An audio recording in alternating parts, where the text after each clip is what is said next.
그리스도인은 무엇으로 사는가라는 4번에 걸친 미니 설교 시리즈를 지금 2번 우리가 룻기 말씀을 살펴봤습니다. 첫 번째는 그리스도인으로 살아가는 것은 답 없이 사는 삶이다 하는 주제로 룻과 나오미의 삶을 우리가 잠깐 살폈고, 또 지난주에는 그리스도인의 삶은 답 없는 삶 가운데에서도 사랑하는 것이다 하는 것을 우리는 룻과 보아스의 삶을 통해서 살펴봤습니다. 오늘 계속해서 그리스도인의 삶에서 믿음을 가지고 살아가는 삶이 경험할 수 있는 2가지 측면, 믿음으로 살면 오직 이거밖에 없다가 아니라 믿음으로 살 때에 우리가 경험하고 살아가는 2가지 믿음의 실제가 경험되는 방식을 오늘 본문을 통해서 우리가 좀 살펴보려고 하는데, 그 2가지는 마라와 엘림입니다. 오늘 마라라고 하는 지명이 나오고 본문에서 또 엘림이라고 하는 지명이 나오죠. 본문 내용을 먼저 간단하게 설명을 드리겠습니다. 이스라엘 백성은 홍해가 갈라지는 놀라운 기적을 통해서 종살이하던 애굽에서 나왔습니다. 바로의 압제에서 벗어났습니다. 그리고 광야로 들어왔죠. 오늘 본문 바로 앞에는 오늘 15장을 읽었는데 14장에서는 어떤 이야기가 있습니까? 홍해가 갈라지는 사건을 경험한 이야기가 나오고, 오늘 본문 바로 앞에까지는 홍해가 갈라진 그 놀라운 체험, 기가 막힌 것이죠. 여러분 평생 잊어버릴 수 있겠어요? 이것이 얼마나 놀라운 체험이에요. 이런 홍해가 갈라지고 자기들은 걸어서 바다를 지났단 말이죠. 이런 체험을 하고 감격해서 모세와 백성들이 찬송을 부르고 춤을 추고, 또 미리암이, 모세의 누이인 미리암이 노래를 부르는 이런 장면들이 바로 앞까지 계속됐습니다. 그리고 나서 이제 사흘이 지나서 22절에 그렇게 말하죠. 모세가 홍해에서 이스라엘을 인도하며 그들이 나와서 수르 광야로 들어가서 거기서 사흘길을 걸었으나 물을 얻지 못하고, 상황이 사흘을 지금 홍해를 지나서 들어온 것은 광야예요. 광야에서 사흘을 걸었는데 물이 없는 거죠. 이거는 그렇게 쉬운 간단한 상황은 아닐 것입니다. 우리가 하루를 지나면서 물이 없어도, 지난주에 목요일날 기차 타고 서울에 가다가 너무 급하게 시간에 맞춰가지고 가는 바람에 원래 그 커피를 한 잔 사가지고 가려고 그랬는데 그냥 탔어요. 요즘엔 파는 사람도 없잖아요. 그래가지고 1시간, 2시간 안 되는 시간을 참는 게 힘들더라고요. 사흘길을 광야에서, 기차가 아니고 광야에서 사흘길을 견딘다는 게 이게 보통이 아니죠. 절망적 상황이죠. 이런 사흘이 지나서 이제 백성들이 물을 얻지 못했어요. 그런데 그들 앞에 갑자기 오아시스가 나타난 거예요. 얼마나 좋았겠습니까? 그래서 가서 물을 막 마시기 시작해요. 근데 웬걸? 사람이 마실 수 없는 물이었습니다. 쓴 물이었다고요. 기뻐했던 그들의 기쁨은 순간 사라지고, 그들의 입에서는 아주 자연스럽게, 생각할 틈이 없죠. 그냥 자연스럽게 원망을 모세를 향해서 쏟아내기 시작합니다. 그리고 모세는 하나님 앞에 부르짖습니다. 어찌 보면 모세는 이런 면에서는 좀 백성하고는 달랐죠. 그 지도자라 할지라도 그도 역시 원망하고 불평을 충분히 할 수 있었을 텐데 하나님께 부르짖습니다. 그래서 하나님께서 저기 나뭇가지 하나를 지적을 하세요. 그게 얼마나 큰 통나무였는지 아니면 나뭇가지였는지는 우리는 알지 못합니다. 그러나 크지 않은 것입니다. 그 나뭇가지 하나를 지적을 하십니다. 그리고 그것을 그 물에 넣으라고 얘기하시죠. 던져 넣어라. 더 넣자 그 물이 마실 수 있는 단물로 변해서 백성들이 마셨다는 이야기입니다. 근데 그곳 이름을 그 백성들은 너무 그 쓴 기억이 있어서 마라라고 이름을 붙였습니다. 마라라는 것은 여러분 지난번에 나오미가 귀국을 해서 이가 나오미야 그러니까 아니 나 나오미 아니고 마라야 그렇게 얘기한 거 기억하시죠? 비통함, 쓴 것을 의미하는 단어입니다. 그렇게 그 경험을 하고 나서, 그리고 하나님께서는 이스라엘 백성들을 엘림으로 인도하십니다. 엘림은 물샘이 12개나 되고 샘이 12개나 되는 거예요. 굉장히 큰 오아시스예요. 그리고 종려나무 70그루가 있는 상당히 하여간 규모가 큰 오아시스인데, 여기 물샘이 12개, 종려나무 70그루, 12라는 숫자가 있고 70이라는 숫자가 있는데 의미가 있죠. 이스라엘 사람들에게 12과 70은 12지파 70 7 완전수 그리고 10 합쳐진 거죠. 그러니까 이것은 정말 엘림이라고 하는 곳이 얼마나 천국과 같은 곳이었는가를 우리에게 보여주는, 얼마나 완전한 곳인가 하는 것을 보여주는 그런 상징입니다. 백성들은 그 물 곁에 장막을 치니라. 27절에 그렇게 나오죠. 엘림에서 그들이 얼마나 많은 시간을 보냈는가, 앞뒤 시간들을 좀 살펴보면 맥시멈 한 35일, 그러니까 한 달 정도 있었을 가능성이 있습니다. 그 이상일 수는 없고 그보다 적을 수는 있겠죠. 상당한 시간을 그들은 거기서 보냈습니다. 아마 400년 동안을 애굽에서 타지에서 고생하고 노예 생활까지 하고 그랬던 백성들을 하나님께서 위로하시는 이 엄청난 시간이었다고 생각이 됩니다. 인생 최초의 휴가죠. 인생 최초의 휴가이고 거기에는 더 이상 그들을 압제하고 부리고 그들의 등에 채찍을 갖다 대는 사람들의 눈치를, 애굽 사람들의 눈치를 보지 않아도 됐고, 그들은 정말 눈치 보지 않아도 되는 처음의 삶을 그렇게 경험을 했을 것입니다. 애굽에서 견뎠던 그 서러움들이 눈 녹듯이 사라지는 그런 시간들이었고, 엘림에서 그들은 하나님의 은혜를 놀랍게 누렸을 것입니다. 근데 여기 특이한 말씀이 하나 있어요. 25절 하반절에 보면 하나님께서 거기서 여호와께서 그들을 위하여 법도와 율례를 정하시고 그들을 시험하실세 그랬어요. 하나님께서 마라로 인도하신 것은 하나님이 그들을 시험하신 것이다, 그렇게 얘기를 하는 거죠.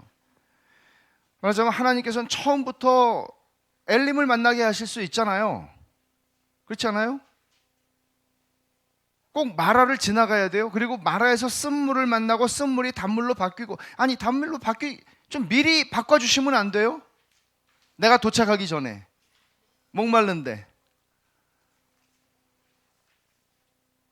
그 이유를 하나님이 그들을 시험하셨다, 그렇게 얘기를 하죠. 이 말씀을 우리가 살펴볼 때 굉장히 중요한 부분이에요. 우리는 이 본문을 토대로 그리스도인이 인생에서 믿음을 가지고 살아갈 때 경험하게 되는 두 가지 측면을 살펴보려고 하는데, 마라와 엘림이죠. 그리스도인의 삶에는 이 두 가지가 다 있어요. 예를 들어서 예수님을 믿고 나니까 매일매일의 삶이 저는 엘림이에요 라고 얘기하는 사람이 있으면 그 진심을 의심할 필요는 없지만 조금 있다가 마라가 나올 거예요. 그 말을 하진 마세요. 속으로만 그렇게 자꾸 그렇게 말하는 건 별로 좋은 건 아니죠. 또 어떤 사람들은 예수님을 믿었는데 왜 내 인생에 마라는 계속됩니까? 이럴 수 있죠. 그리스도인의 삶에 그 문제가 있는 게 아니에요. 엘림이든 마라든 엘림이든 그리스도인의 삶에는 다 있어요. 다 있어요.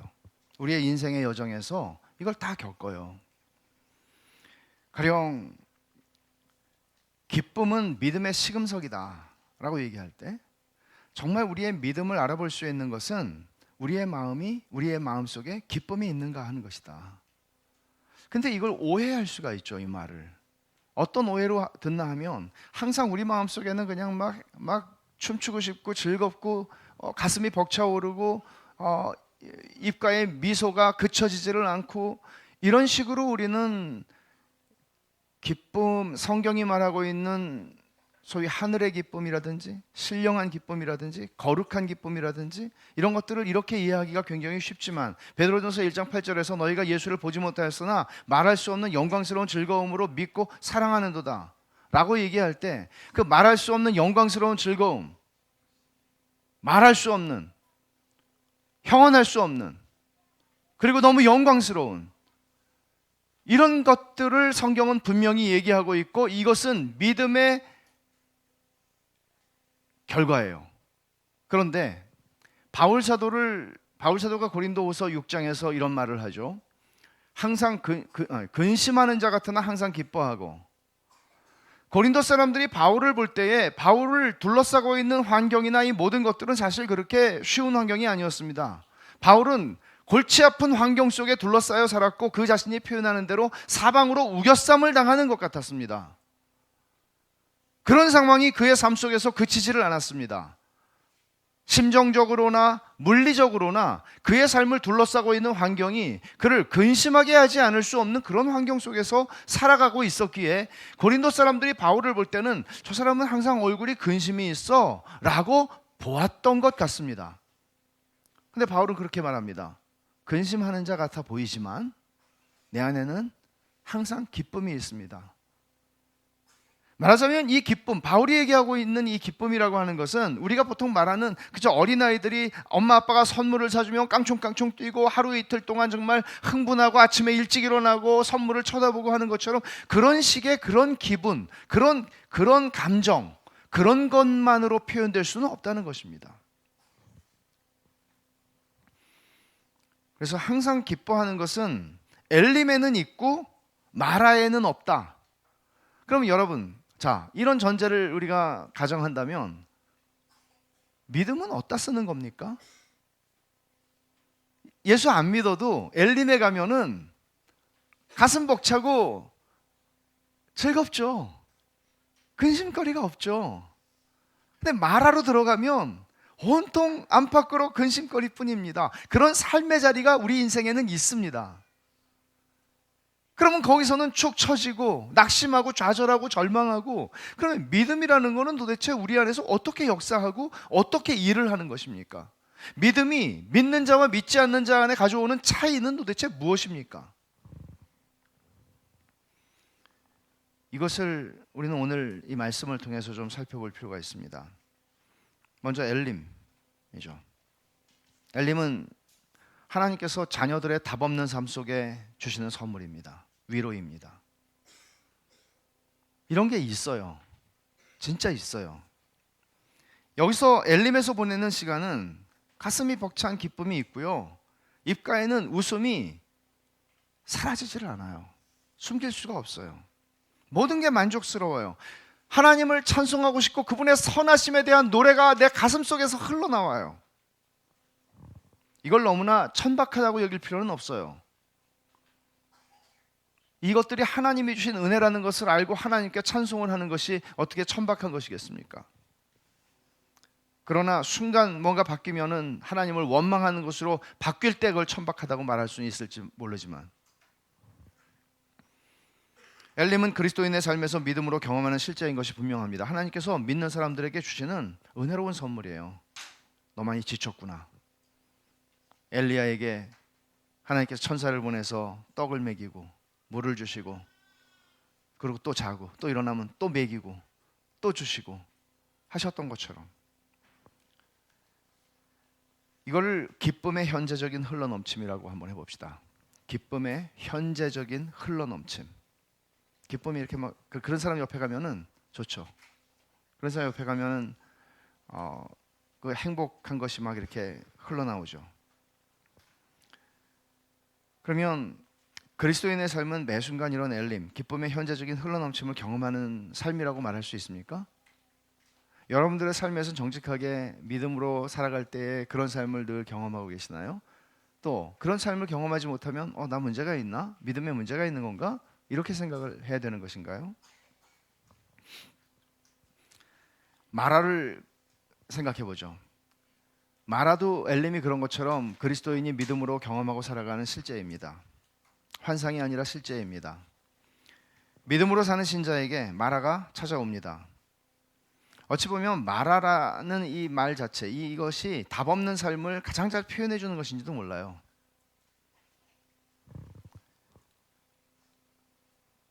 딱 떨어지는 답을 가지고 사는 삶이 아니고 공식만 적용하면 답이 나오는 그런 삶이 아니라는 것이죠. 그리스도인의 삶이 설명이 안 되는 고난들이 찾아오는 것이죠. 이게 마라예요. 여러분이 엘림을 지나지 않고 마라를 지나고 있을 때, 인생의 여정에서 엘림을 지날 때도 있지만 마라를 지나가고 있을 때 거기서도 기뻐할 수 있나요? 되게 중요한 질문입니다. 마라에서도 우린 기뻐할 수 있나요? 여러분의 인생에 지나온 시간들을 한번 돌아보십시오. 여러분의 인생에 가장 쓰디쓴 마라가 있었을지 모릅니다. 거기서 여러분은 기뻐할 수 있으셨던 거예요? 믿음 때문에? 아니면 우리는 잘못된 신앙에 대한 관점을 가지게 되면 이렇게 생각하는 거죠. 마라에서도 우리는 기분이 좋아져야 되고 입가에 미소가 번져야 하는 것이다. 그러니까 막 억지 웃음을 짓고, 마라에서 힘들면 안 되나요? 예수 믿는 사람은 힘들면 힘들다고 말하면 안 되나요?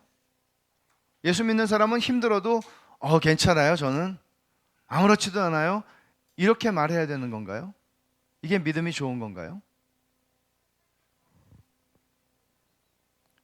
마라에서 신자가 해야 되는 것이 있습니다. 물론 여러분 아실 거예요. 마라에서도 그리스도인은 기뻐할 수 있습니다. 그런데 어떤 방식으로 기뻐하느냐는 거죠. 어떤 방식으로. 그것이 현재적인 기쁨의 현재적인 흘러넘침, 엘림에 있을 때와 똑같은 방식이냐? 그렇지는 않습니다. 왜 그런가 하면 그거는 우리가 인간이기 때문에 그렇습니다. 목이 마르면 목이 마르고요, 배가 고프면 배가 고프고요, 통증이 오면 아픈 것이 인간이에요. 외로운 것도 인간이고요. 하나님의 이때 마라에서 우리가 기쁨을 얻는 방식은 이거예요. 마라에서는 하나님의 약속을 믿음으로 붙잡고 하나님의 약속 안에 담겨 있는 그 풍성한 그분의 선하심과 자비하심과 은혜를 붙잡는 것입니다. 이것이 마라에서 하나님의 은혜와 기쁨을 누리는 방식입니다. 우리가 25절과 26절에서 본 것처럼 하나님께서는 그들을 시험하셨다고 얘기를 하고 계세요. 근데 하나님이 마라에서 백성을 시험하셨다 하는 것을 존 칼빈은 이렇게 설명합니다. 하나님이 단물을 먼저 주시지 않고 쓴 물을 먼저 주신 이유, 말하자면 마라를 먼저 주시고 엘림을 주신 이유, 혹은 마라의 쓴 물을 먼저 맛보게 하시고 달게 바꿔주신 이유는, 그는 이렇게 말합니다. 하나님은 단물을 먼저 주실 수 있으셨다. 그러나 하나님은 쓴 물로서 그들 속에 잠복해 있는 쓴 뿌리를 드러내고자 하셨다. 놀라운 통찰입니다. 하나님께서 마라의 쓴 물로 우리를 인도하실 때조차도 우리는 하나님의 선하심을 신뢰하도록 부르심을 받는 거지, 그때에는 선하심을 신뢰하는 걸 그치고 우리는 불평을 하고 원망을 해야 할 타임이다, 그렇게 얘기하지 않습니다. 마라가 우리가 하나님이 시험하셨다는 얘기는 마라가 우리가 누구인지를 보게 만드는 자리라는 거예요. 3일 동안 그들은 그래도 괜찮았습니다. 견뎠습니다. 그들은 3일 전에, 여러분 3년이 된 게 아니고요, 3개월이 지난 게 아니에요. 홍해의 기적을 체험한 게 불과 3일 전이에요. 그런데 그 감격과 기쁨이 다 사라졌어요.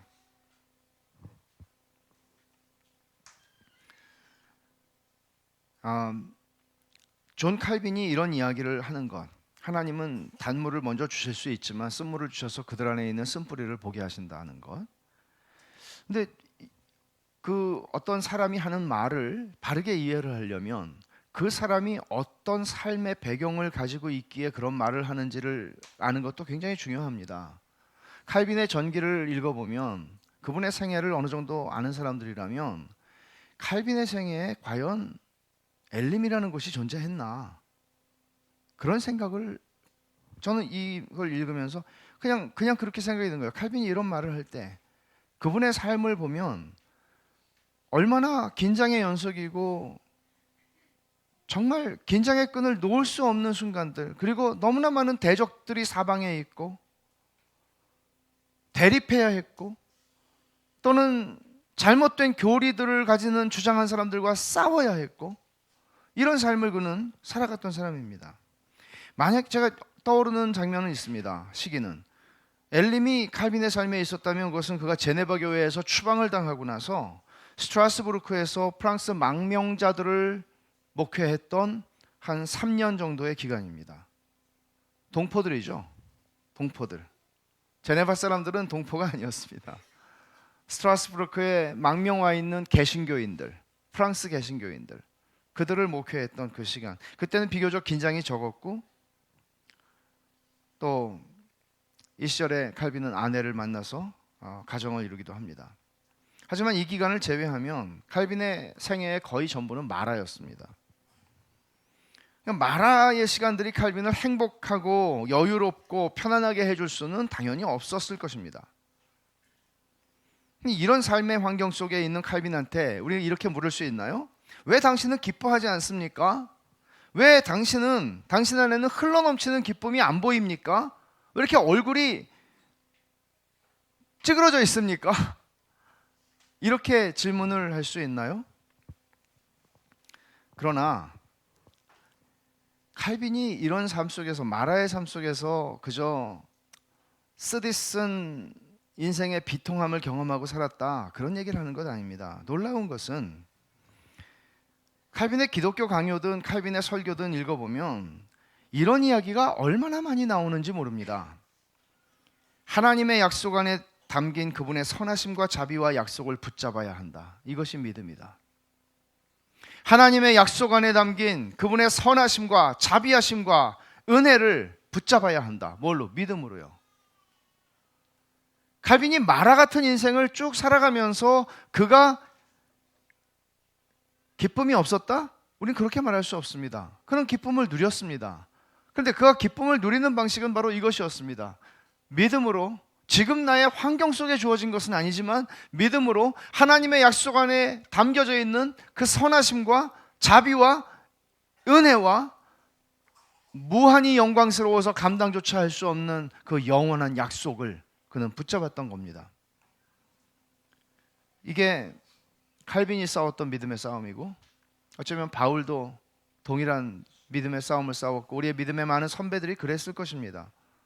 손양원 목사님도 그랬을 것이고, 주기철 목사님도 그랬을 것이고, 우리의 많은 믿음의 선배들이 다 그렇게 살았을 것입니다. 그 속에서 그들이 찬송을 부를 수 있었고, 그 속에서 그들이 감사할 수 있었던 것은 그 감사가 될 환경이 아니잖아요. 그러나 그들이 찬송을 하는 것이죠. 초막이나 궁궐이나 내 주 예수 모신 것이 그 어디나 하늘나라, 이런 고백을 할 수 있는 거죠. 칼빈은 기독교 강요에서 믿음의 주된 확신은 바로 장차 올 내세에 대한 기대에 있다고 말합니다. 믿음의 주된 확신, 믿음의 가장 중요한 부분은, 줄거리는 뭔가 하면 장차 올 내세의 소망을 붙잡는 거라고 얘기합니다. 하나님의 약속이 믿음의 기반이라고 얘기합니다. 뭘 믿어요? 약속을 믿는 거죠. 그분을 믿는다는 것은 그분의 약속을 믿는다는 것이죠. 그분의 약속을 믿기에 우리는 그분의 약속이, 믿음은 바라는 것들의 실상이기에 지금은 내가 소망하고 있고 바라보고만 있지만, 믿음은 그 멀리 있는 것을 지금 나의 것으로 만들어준다는 얘기죠. 믿음이라는 것은. 그래서 우리가 예배 마지막에 부르는 찬송 날마다 3절 가사가 이렇게 말하잖아요. 인생의 어려운 순간마다 주의 약속 생각해보네. 내 맘속에 믿음 잃지 않고 말씀 속에 위로를 얻네. 주님의 도우심 바라보며 모든 어려움 이기도다. 흘러가는 순간순간마다 주님 약속 새겨봅니다. 그러니까 우리가 이 인생의 어려운 순간, 마라가 올 때 주님의 약속을 생각해 보는 것이죠. 이거는 마라가 뭔지를 아는 분이 쓴 찬송시입니다. 날마다는.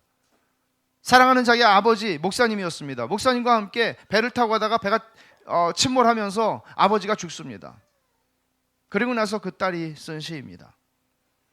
하나님의 약속을 생각하고 그분의 말씀 속에서 위로를 얻는 것, 그 약속을 새겨보는 것, 이게 미래를, 마라를 지나가는 성도들이 해야 하는 일이고, 신자들은 이런 방식으로 기쁨을 누립니다. 비록 이것을 기쁨의 현재적인 흘러넘칩니다. 막 입이 찢어질 것 같고, 막 가슴이 벅차고, 막 너무나 좋고, 나는 여기가 천국이야, 이렇게 하는 것은 아니지만 이것도 분명히 기쁨의 실제를 경험하는 것이죠. 그렇다면 이제 우리가 우리를 불행하게 만드는 게 뭘까요, 여러분? 굉장히 중요한 질문입니다.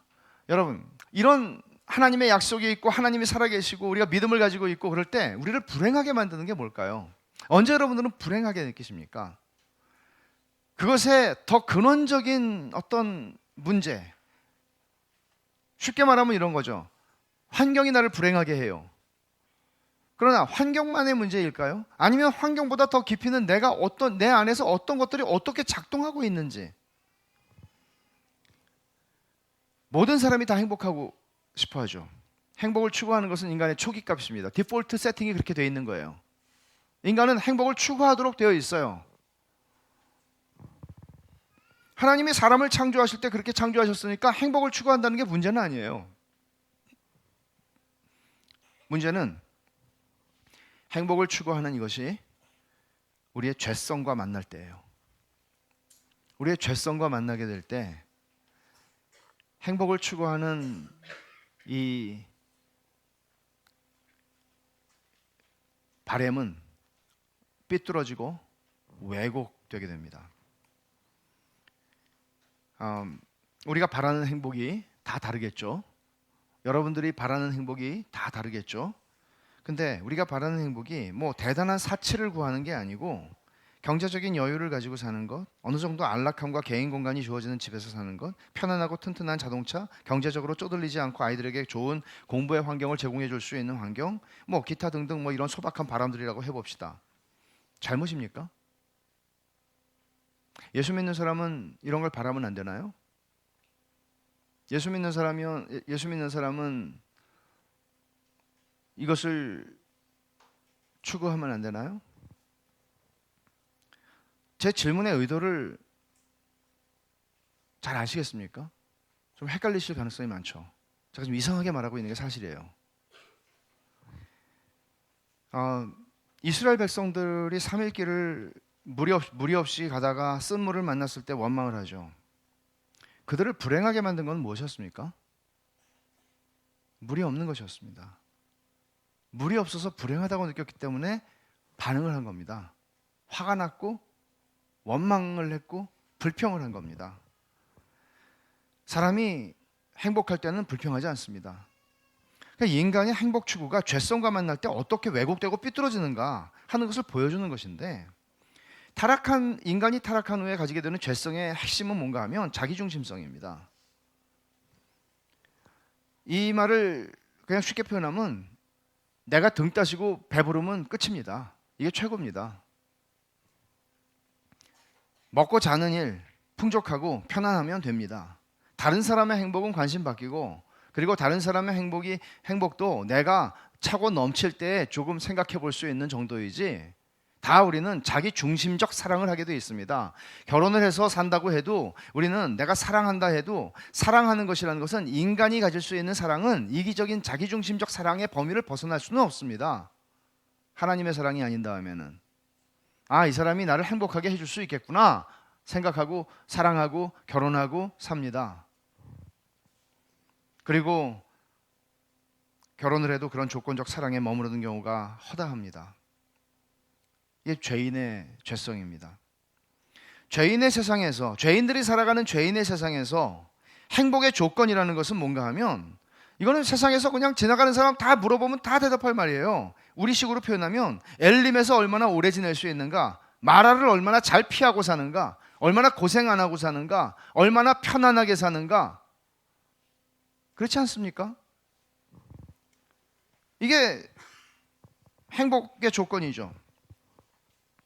고생 안 하고 사회적인 성공을 어느 정도 이루고 살고, 경제적인 여유를 가지고 살고, 일정한 기준 이상의 주거 환경을 가지고 사는 것 중요하죠. 우리의 행복에 중요한 것들입니다. 이게 세상에서 그냥 물어보면 다 대답할 수 있는 말이라고요. 근데 성경은 거의 이상해 보이지도 않을 뿐만 아니라 뭐 대단한 무슨 욕심을 부리는 것이 아닌 그냥 당연해 보이는 이런 우리의 전제들, 우리의 가정들에 대해서 성경은 제동을 겁니다. 이게 이제 좀 뜨끔한 부분이죠. 아니, 이것까지 건드리시다니, 이럴 수 있는 부분이죠. 그게 정말 잘 사는 거라고 생각하냐 하는 것입니다. 그게 정말 행복한 삶이라고 생각하냐, 그리고 좀 더 정직해진다면 진짜 그게 행복하더냐 해보니까 이렇게 묻는 거죠.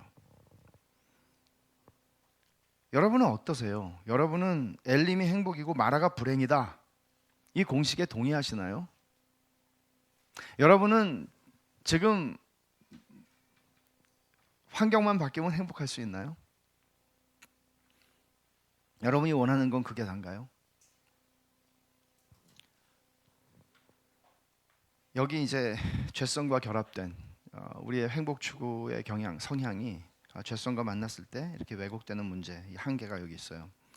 그렇다면 우리가 죄인이 거듭나서 하나님 자녀가 될 때 도대체 이런 일과 관련해서 어떤 일이 일어나는지를 좀 이해할 필요가 있는데, 거듭난 하나님의 자녀들은 거듭났는데도 불구하고 하나님의 자녀가 되었고 성경의 모든 약속들을 믿는데도 불구하고 여전히 행복과 불행의 조건이 마라와 엘림, 엘림과 마라라면 뭔가 이상한 거죠. 이상한 거죠. 그렇다면 믿음이 뭐예요? 복음의 능력은 어디 있고 기독교는 뭐예요? 다 허구죠. 그렇게 되면 죄인을 거듭나게 하실 때 성령님께서는 우리 안에 새로운 본성을 만드세요. 신적 본성이에요. 그것은 이제는 우리는 죄성의 지배를 받는 것이 아니라 거룩한 본성의 지배를 받아서 살아가요. 그게 로마서 6장 10절에서 말하는 너희가 이제는 죄 아래에 있지 않고 은혜 아래에 있다는 얘기예요.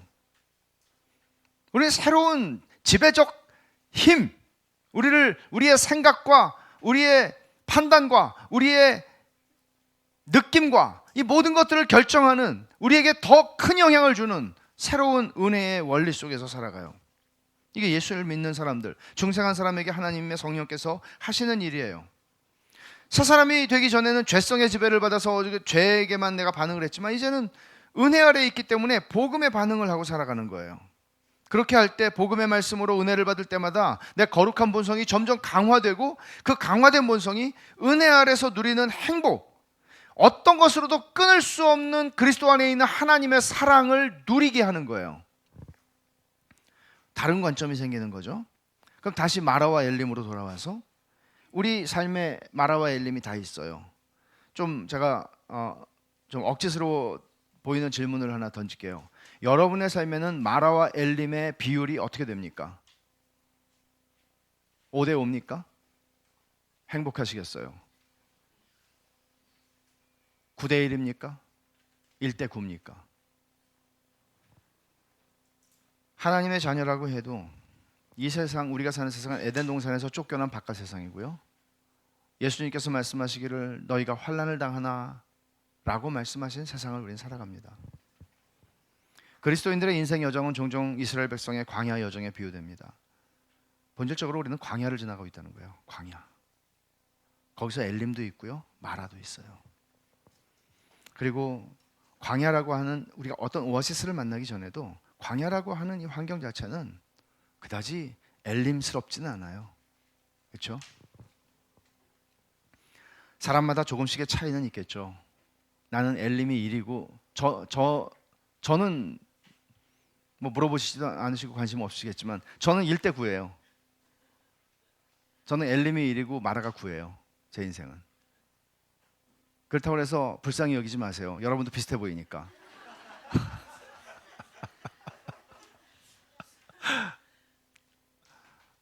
그러면 1대 9라는 것이 곧 나의 행복과 불행의 비율이 1대 9라는 얘기는 아니에요. 그건 다른 얘기예요. 제 행복과 불행을 결정하는 조건은 엘림과 마라라는 외적 조건이 아니기 때문에 그래요. 마라도 엘림도 다 하나님이 내 인생의 여정에 때에 맞게 나의 수준과 실력에 맞게 내게 주시는 두 가지 은혜였다는 거예요. 그래서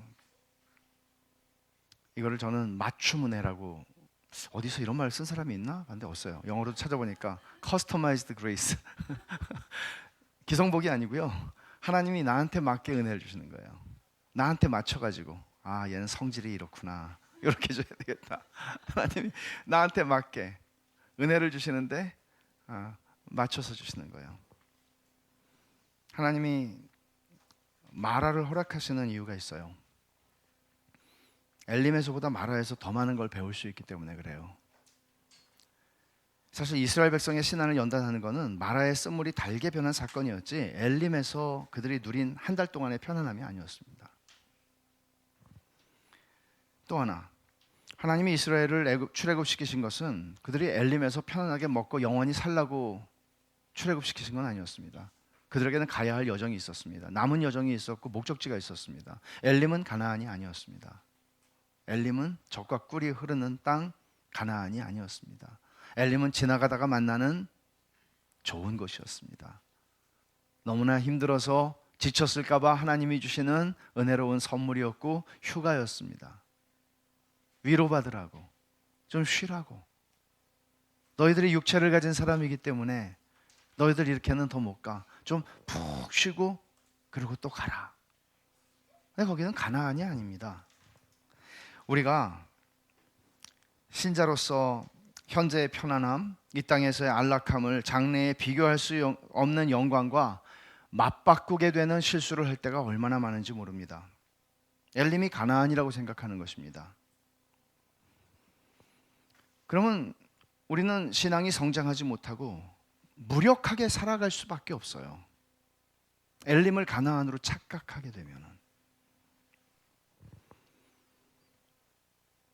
그리고 엘림이 가나안이 아니구나라는 사실, 그러니까 착각을 많이 하는데 살다 보면 천국이 여기 있구나 이렇게 착각을 하는데, 하나님께서는 적절하게 우리에게 말화를 주셔서 여기는 엘림이었지 가나안이 아니었지, 그렇게 하고 다시 일어나서 길을 가게 하시는 것입니다. 사탄은 계속해서 하와에게 그랬던 것처럼 속삭입니다. 여기가 가나안이야. 야, 여기서 가나안으로, 왜 윷놀이 하다 보면 이렇게 이상한 윷놀이들 있잖아요. 이렇게 쑥 이렇게 뭐 도가 나오면 어디로 가는 거, 이런 지름길로 가는 거. 야, 엘림에서 바로 그냥 가나안으로 가는 길이 있어. 일단 여기서 좀 쉬어. 네 인생에 엘림이 또 나올 것 같아? 움직이지 마. 한 발자국도 가지 마. 엘림이 최고야. 사람들이 다 너 부러워해. 그런 거는, 우리의 유혹의 핵심은, 그리스도인으로서 믿음을 가지고 살아갈 때 광야에서 유혹의 핵심은 엘림을 가나안이라고 착각하게 만들려는 유혹이고요. 또 하나는 엘림을 가나안으로 착각하는 것은 타락입니다. 안 가겠다는 거죠. 여기가 좋사오니. 여러분, 하나님께서 여러분들에게 엘림이라고 하는 시간을 주실 때는 그걸 잘 누리시면 돼요. 감사함으로. 그리고 하나님이 이제 일어나 가야 되겠다, 그러면 일어나서 가면 돼요. 그러니까 우리가 착각하지 않고 살아갈 수 있는 것은 엘림을 어떻게 받아들이느냐 하는 건데, 엘림은 보너스예요. 보너스예요. 하나님이 주시는 보너스. 본봉이 아니에요. 본봉으로 살아야지 보너스로 살면 되겠어요? 보너스예요. 엘림에 어떻게 해서든지 나는 오래 머물러야 되겠다고 목매지 마세요. 우리를 기다리는 천성이 있다는 것, 영광의 나라를 소망해야 한다는 사실을 놓쳐서는 안 돼요. 오늘 본문을 통해서, 그리고 성경 전체를 통해서 하나님께서 사랑하는 자녀들에게 알게 하시는 교훈이 분명합니다. 하나님의 은혜는 모든 사람에게 동일한 방식으로 똑같이 주어지는 게 아닙니다. 언제나 신비한 방식으로 우리 각자의 인생 여정에 기가 막힌 타이밍에 기가 막힌 방식으로 기가 막힌 정도로 우리에게 하나님의 은혜를 때로는 마라의 형식으로, 때로는 엘림의 형식으로 우리에게 주십니다. 겉으로 볼 때 엘림과 마라의 비율이 1대 9인 사람과 그 비율이 4대 6인 사람이 둘이 있다면, 엘림의 비율이 4인 사람이 1인 사람보다 더 행복하다, 그렇지 않습니다. 하나님의 은혜는 엘림도 은혜고 마라도 은혜이기 때문에 그렇습니다. 합치면 10입니다. 둘 다 열의 은혜를 우리는 누리고 있는 것입니다. 마라에서 누리는 은혜가 있는가 하면 엘림에서 누리는 은혜가 있습니다. 여러분, 정말 우리가 이 말씀에, 이 하나님의 말씀에 여러분들이 고개를 끄덕이시고 아멘이라고 반응을 하신다면, 우리는 우리 삶을 전면적으로 돌아볼 필요가 있지 않습니까? 정말 우리가 거듭난 하나님의 자녀이고 하나님이 우리에게 신적 본성을 주셨고 우리가 하나님의 은혜를 맛보아 안 사람들이라고 한다면, 우리의 행복을 결정짓는, 우리의 행복과 불행을 결정짓는 세상의 조건에서 우리는 좀 거리를 둬야 되지 않습니까? 좀 자유로워져야 되지 않습니까? 여전히 우리가 우리 생각과 삶에 절대적인 영향을 미치는 엘림과 마라가 내 행복과 불행의 조건이야 라는 공식에 사로잡혀 산다면, 여러분의 믿음은 어디에 있으며 기독교는 무엇입니까? 일례로 다른 그리스도인 형제들과 자신을 비교함으로써 시험에 들 때, 내 인생에 마라가 많으면 어떻고 저 사람의 인생에 엘림이 많으면 어때요? 마라에서는 쓴물이 달게 변하는 은혜를 경험하잖아요. 엘림에서는 위로가 필요한 인생에게 위로를 주시는 것을 경험하잖아요. 다 다른 은혜가 있는 거예요. 쓴물이 계속 쓴물이라고 말하지 않잖아요. 여기에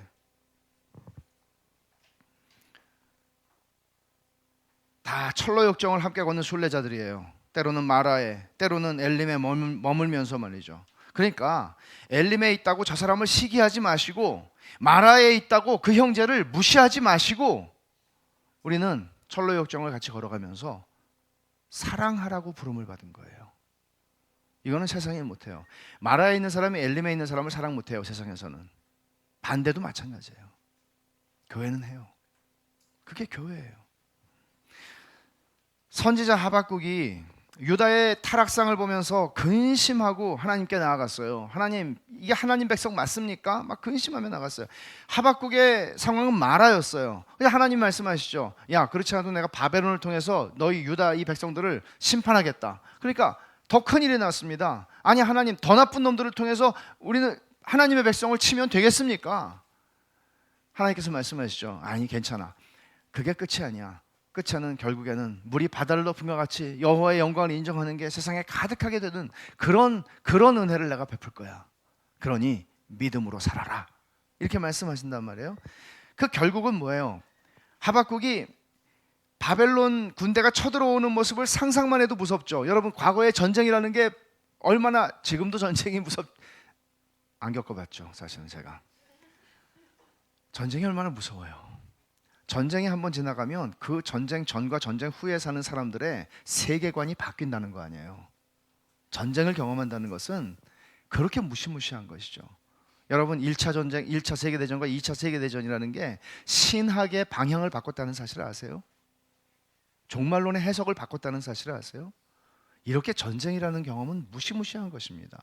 그런데 그런 전쟁의 이 바벨론 말발굽 소리가 들리는 것 같아서 살이 떨리는 두려움 속에서 하박국이 하는 고백이 뭔가 하면, 비록 무화과 나무가 무성하지 못하고 포도나무에 열매가 없고 감람나무에 소출이 없으며 밭에 먹을 것이 없으며 우리의 양이 없으며 외양간에 소가 없을지라도 나는 여호와로 말미암아 즐거워하며 나의 구원의 하나님으로 말미암아 기뻐하리로다. 그러니까 하박국이 지금 상황을 보면은 자기가 처음에 마라의 상황에서 하나님께 나아갔어요. 기쁘지 않았어요. 하나도 안 기뻤어요. 근데 하나님이 주시는 말씀을 듣는데 두려움이 엄습해요. 바벨론 군대에 의해서 자기 백성이 짓밟힐 걸 생각하니까 두려움이 이루 말할 수 없어요. 그의 상황은 마라 중에서도 최악의 마라예요. 그게 뭐죠? 무화과 나무 무성하지 못하고 포도나무 열매 없고 감람나무 소출 없고 밭에 먹을 거 없고 우리의 양이 없고 외양간에 소가 없어요. 이거보다 최악의 상황이 세상에 어디 있습니까? 그런데 나는 여호와로 말미암아 즐거워하고 나의 구원의 하나님으로 말미암아 기뻐하리로다 라고 말하는 거죠. 이 고백 속에는 무엇이 있는가 하면, 여러분, 공식이 있지 않아요. 이 고백 속에는 신비가 있어요. 믿음의 신비. 아니, 마라에서 어떻게 이런 말을 할 수 있어요? 즐거워하고 기뻐하리로다. 이분이, 하박국 선지자가 웨스트민스터 소요리 문답 1번을 배웠나요? 그래서 공식대로 하는 건가요? 그런 얘기가 아니에요. 그는 칼빈이 했던 것처럼 이 마라의 현실 속에서 하나님의 약속을 믿음으로 붙잡은 거예요. 물이 바다를 덮은 것 같이 여호와의 영광을 인정하는 게 세상에 가득하게 될 거라고. 그러나 이 과정을 통해서 그 일을 주실 거라고. 그러니까 믿음으로 그 멀리를 바라보는 거예요. 그리고 하나님의 하실 일, 그리고 그 선하신 하나님께서 은혜와 자비와 넘치는 그 영광으로 그 일을 이루실 것을 그는 바라보는 거죠. 그래서 여기 즐거워하며 기뻐하리로다라는 말은 미래 시제로 번역이 되는 단어인데 바로 그것이죠. 하나님의 자녀가 어떻게 마라의 현실에서 기뻐할 수 있는가? 이거예요. 약속을 붙잡는 거예요. 믿음으로. 또 하나 마지막으로 기억해야 할 것 하나 더 있는데, 인생에서 마라를 만날지라도 쓴물을 단물로 바꾸신다는 거죠. 기가 막힌 일입니다. 쓴물이 써서 엘림으로 갔다, 그렇게 말하지 않아요. 하나님이 한 나무를 제시하셔서 그 나무를 물에다가 던져 넣으니까 물이 단물이 됐다. 성경학자들은 도대체 그 나무가 무슨 나무야? 아카시아 나무야? 뭐야? 그렇게 묻지 않고요. 성경학자들은 그 나무, 하나님이 지시하신 그 나무는 우리 주 예수 그리스도의 십자가를 보여주는 예표라고 설명합니다. 우리의 스테디슨 인생, 마라 같은 인생, 나오미가 아니고 마라 같은 인생, 답 없는 인생, 그걸 달게 바꾸시는 것은 주 예수 그리스도의 십자가밖에는 없습니다. 주님의 십자가는 우리가 인생에서 만나는 모든 마라의 쓴물을 달게 하는 능력이고, 내가 견뎌내야 하는 고난조차도 인생의 축복이라고 억지를 부리는 것이 아니라 그렇게 여기게 만드는 힘입니다.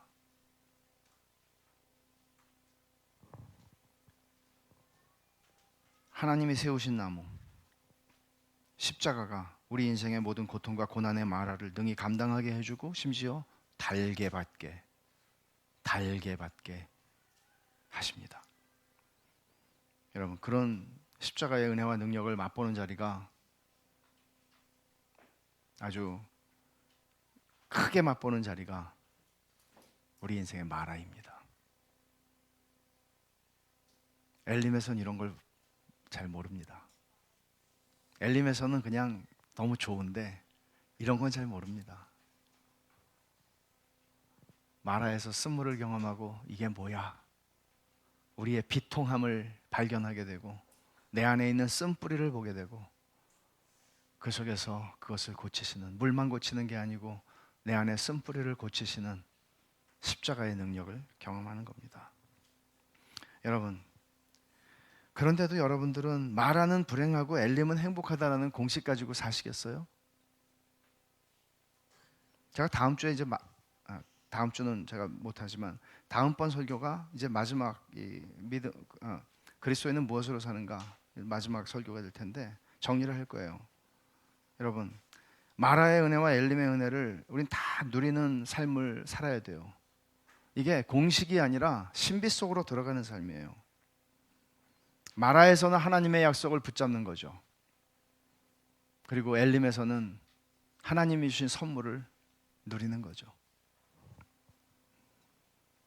그러면서 자기중심적인 행복 추구 성향을 가지고 삐뚤어진 채 평생 자기의 편안함을 위해서 추구하고 살아가는 인생이 아니라, 이 철로역정을 함께 때로는 엘림, 때로는 마라를 경험하고 살아가는 우리들이 서로를 사랑하고 살아가는 것입니다. 이게 우리의 부르심입니다. 기도하겠습니다. 하나님 아버지, 감사합니다. 저희의 인생이 하나님이 이끄시는 인생이고, 저희들을 어디로 데리고 인도하셔도 마라로 데리고 가시든지 엘림으로 데리고 가시든지 그것이 다 은혜라는 사실을 저희가 알게 하시고, 하나님 아버지, 그저 고생 안 하고 살고 남들 보기에 좀 부러운 삶 살고 그저 경제적으로 여유 있는 삶 살고, 이것이 우리의 행복의 모든 것이 아니라는 사실을 알고